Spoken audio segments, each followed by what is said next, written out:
Hi friends, welcome back to our channel Radha వేరు vlogs. ఏమేంటే thread పట్టుకొని చూపిస్తుంది అనుకుంటున్నారా? అదేనండి, వరలక్ష్మి వ్రతం అయితే త్వరలోనే రాబోతుంది. అమ్మవారిని అందరూ అలంకరించుకుంటారు, అప్పుడు గాజుల మాల కూడా వేస్తారు కదా. సో ఇప్పుడు గాజుల మాల ఎలా అల్లుకోవాలో చూపిస్తాను మీకు.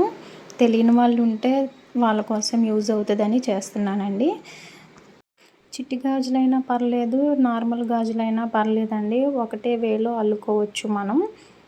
ఇలా అల్లుకోవటానికి లేస్ అయినా పర్లేదు, నార్మల్ ఇంట్లో ఉండే థ్రెడ్ అయినా పర్లేదు. నార్మల్ థ్రెడ్ అయితే 9 పోగులు తీసుకొని కొంచెం పసుపు రాసి ఇట్లా అల్లుకోవాలి.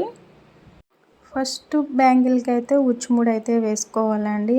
నెక్స్ట్ వచ్చేసి రెండో బ్యాంగిల్ లోపల నుంచి థ్రెడ్ అయితే తీసుకొని మళ్ళీ బయట నుంచి చుట్టి లోపలికి దారం తీసుకోవాలన్నమాట. అట్లా అన్ని బ్యాంగిల్స్ అల్లుకోవాలి. ఇలా మాల మొత్తం సరిపోవటానికి అయితే 4 లేదా 5 డజన్ల గాజులు అయితే పడతాయండి. నేను శాంపిల్గా 2 డజన్స్ చూపించాను. నెక్స్ట్ మళ్ళీ నేను బ్యాంగిల్స్ అయితే యాడ్ చేసుకున్నాను. మీరు 2 కలర్స్లో 5 డజన్లు కానీ 4 డజన్లు కానీ గాజులు అయితే సెలెక్ట్ చేసుకోండి. సో ఇలా గాజులు మాల కట్టే కొద్దీ మన చేతులు అయితే పట్టవండి. అప్పుడు కొన్ని బ్యాంగిల్స్ వరకు కింద ప్లేట్లో ఉంచి మళ్ళీ సగం నుంచి పట్టుకోండి. మళ్ళీ అప్పటి నుంచి మళ్ళీ మాల కంటిన్యూస్గా అల్లుకోవచ్చు. సో అప్పుడైతే మనకి సింపుల్గా అనిపిస్తుంది.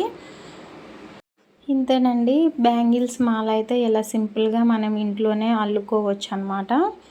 ఈ వరలక్ష్మి వ్రతానికి మీరే ఇంట్లోనే మాల చేసుకొని అమ్మవారికి అయితే వేసుకోండి. నేను శాంపిల్ ఫోటోగా శివుడు పార్వతీదేవి ఫోటో అయితే తీసుకున్నాను.